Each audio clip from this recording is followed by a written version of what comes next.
Padre Fábio, quem escreveu foi a Mara Suede Sobral, lá de Guarulhos, São Paulo. Até que ponto a psicologia pode ajudar uma pessoa com depressão? A psicologia pode ajudar uma pessoa com depressão, como a gente já falou isso aqui algumas vezes, há muitas espécies de depressão, uma delas é química. A pessoa precisa de um medicamento para regularizar o organismo, né? Está faltando uma série de coisas. Agora, a psicologia ela é boa em todos os casos, seja na depressão motivacional, às vezes a pessoa passou por um processo de perda.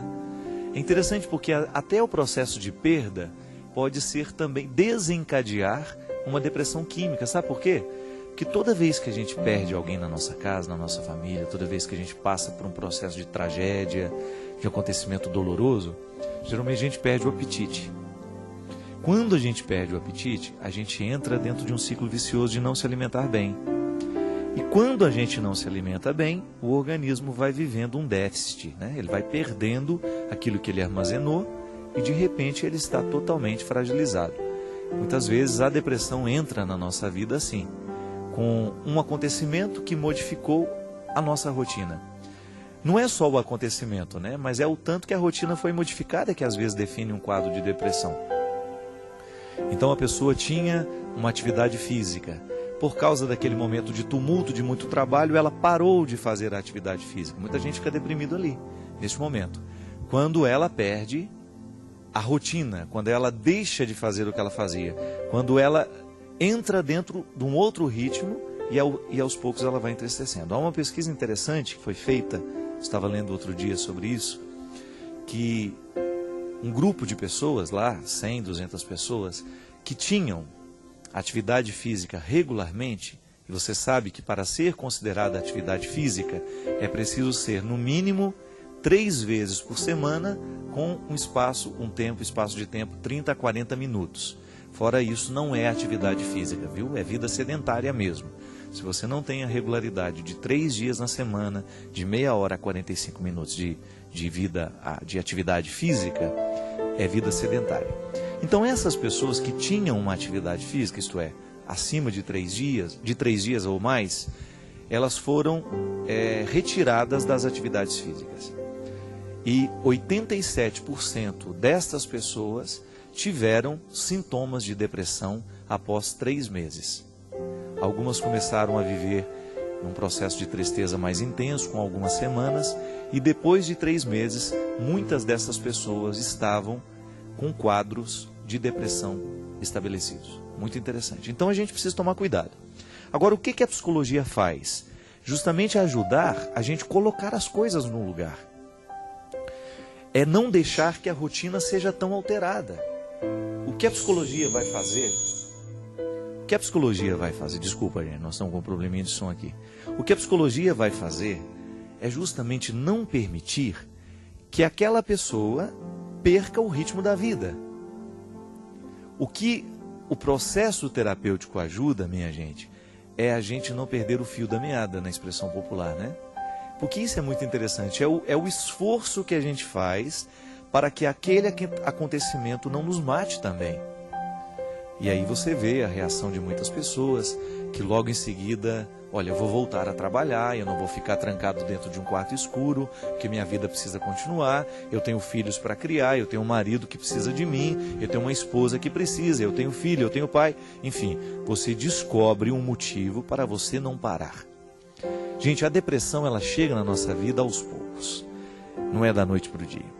A não ser que seja uma tragédia que aconteceu, um acidente que morreu uma pessoa e aquilo nos retirou o chão, nos retirou a tranquilidade, mas o processo do luto, e o Freud nos ajuda a entender bem isso, o que é organizar o luto para Freud?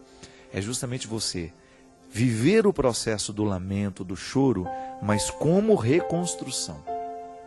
Então aí a gente descobre que é possível a gente fazer do momento da dificuldade um trampolim para a mudança. Nós não permitimos que a realidade seja definitiva. Nós não permitimos que aquele fato desastroso venha prejudicar o andamento da vida.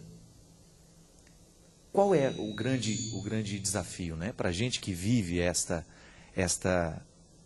luta constante? Porque todos nós estamos vivendo constantemente essa luta, todos nós temos motivo para ficar deprimidos. Se você quiser, você encontra na sua vida todo dia motivo para ficar deprimido. O que vai fazer diferença para a depressão não entrar na nossa vida é a gente reagir na hora. É quando você permitir, olha, eu estou parando de comer direito, estou comendo muita bobagem, eu não estou me alimentando do jeito que eu preciso, eu não estou fazendo uma atividade física, eu estou permitindo que o meu tempo seja estressante demais, tudo o que eu faço na vida é muito estressante, eu não estou tendo tempo para o meu descanso, eu não estou tendo tempo para o meu repouso. E aí você então, você encontra e descobre em você mesmo as armas para lutar contra esse processo, que às vezes é tão doloroso na vida de uma pessoa e que leva até o suicídio, gente. Hoje nós temos muitos casos de depressão que chegam, né? Que chegam ao extremo do suicídio. Então a gente precisa tomar muito cuidado. Você mesmo. É uma pergunta boa. Como é que você está administrando as suas tristezas? Como é que você administra as suas dificuldades na vida? Como é que você administra os seus dissabores, aquilo que fugiu ao seu controle? Eu tenho uma facilidade de me irritar muito, né? Eu fico irritado com muita facilidade.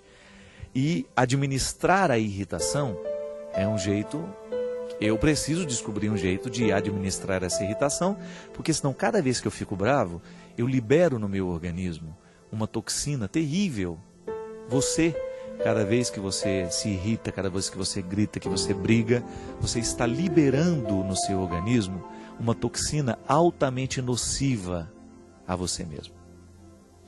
Uma toxina que lhe adoece, uma toxina que lhe retira a saúde. Por isso que quem fica bravo o tempo todo, em pouco tempo, vai ficando contrariado demais, a pessoa vai adoecendo.